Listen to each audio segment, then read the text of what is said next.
payment costs, your standard fiat payments are expensive. There can be a lot of friction. If it's banking, you have multiple layers.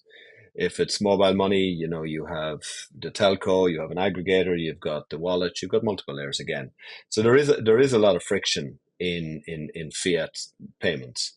Um, the crypto and friction means cost. So it's more expensive for the operator, and it's more expensive for the customer as well. It's fairly obvious, I guess. When it comes to crypto, the fees are far lower. The experience is very similar to mobile money, so almost instant deposits, the same with withdrawals, at a fraction of the cost for the operator and for the customer as well. So as a payment method, once you're primed to use it, it's a much better experience. Um, it really is just the education, and it's not just the education, it's building the infrastructure to allow a mass market solution for crypto in Africa. And that's not quite there yet, and it will grow over time.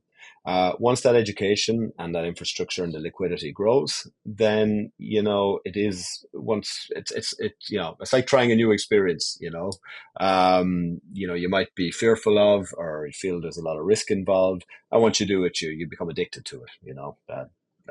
Whatever, surfing, skydiving. I don't do either, but I'd imagine.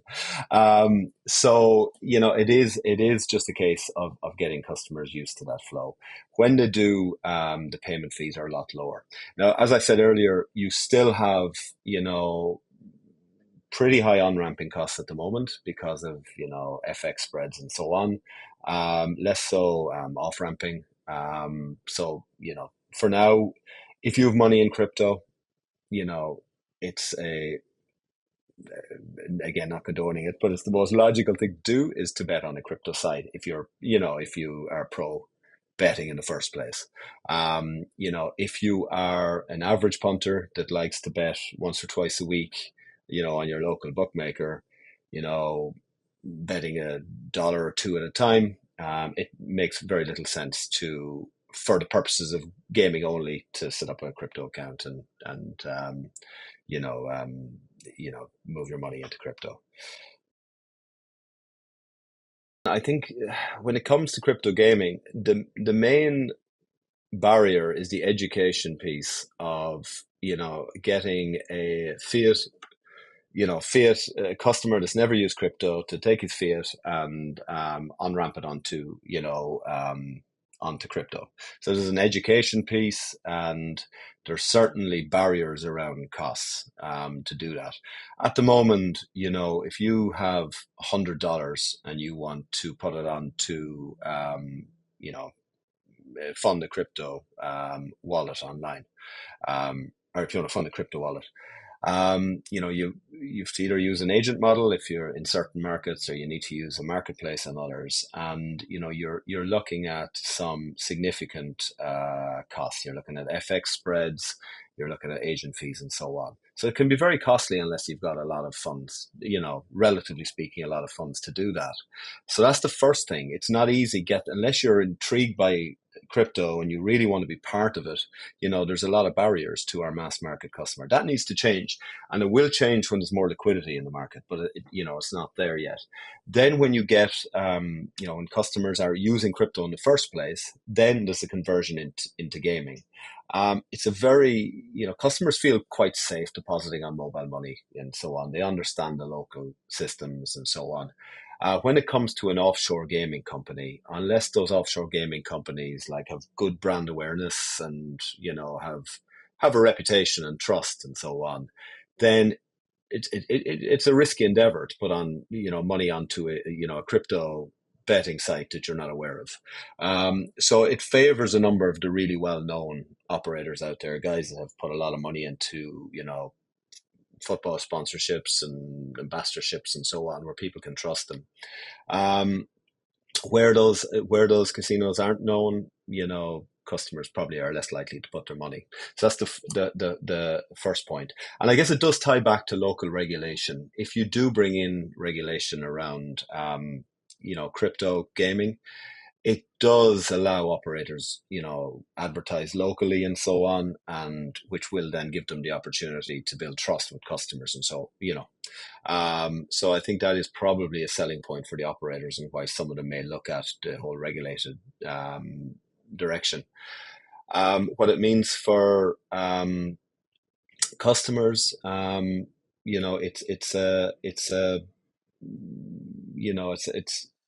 very unregulated space, obviously. So they have their funds in their wallets, and then they have to transfer it into a gaming site. So they really have to trust that gaming site, because if it doesn't if it's not above board, they're going to lose their money. And that's the fear. And it's not a misconception, it is obviously a risk.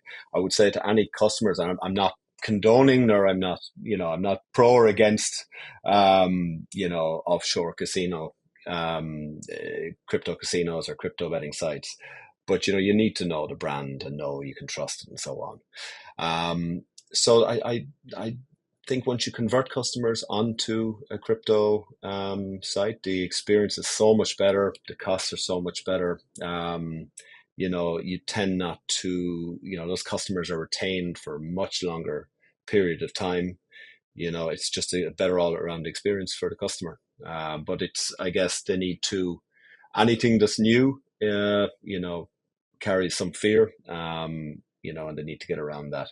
They also obviously need to look at the legality in the market they're in, and whether they should do that or not. I'm not, again, just to make the point, I'm not taking a position on it at all. I'm just saying that it's the reality of, offshore crypto sites. It may or may not be legal, but the experience can tend to be a lot better, once you jump to that hurdle of risk and understanding and education and so on.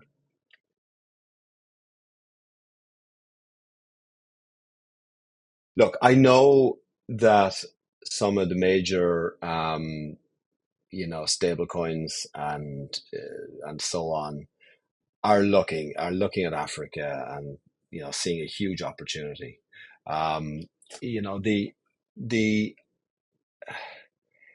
the thought process behind crypto, I think, suits the African mentality as a whole. Like I said, we've come from a largely cash driven economy, and mobile money evolved as a solution, to allow quicker, faster payments, across geographic spans, and cross border and so on.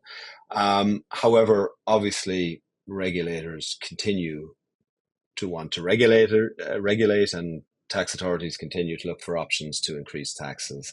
So, a lot of people are uncomfortable with having, the government prying eyes in their mobile money accounts and bank accounts and so on. So it's a logical extension that crypto is going to grow. Where it's going to go over the next 5 to 10 years, and I can tell you where it's going to go, but I can't tell you the timelines, because it's kind of impossible, because there's too many different technologies which are compounding. You know, access to 4G networks, access to AI, growing crypto, more usage, more liquidity, and so on. I think it will become mass market. I think the costs will drop considerably, to on-ramp money into crypto, which means, the majority, even, our low LSM type customers across the region will have crypto accounts. I think more and more payments will happen through crypto. And, wherever this tax, there's always, an impulse to avoid it. So, if customers start to get paid through tax, especially guys working with foreign companies, and so on, they're going to continue using crypto. I think the liquidity and the volume, in African accounts is going to grow massively over the next number of years.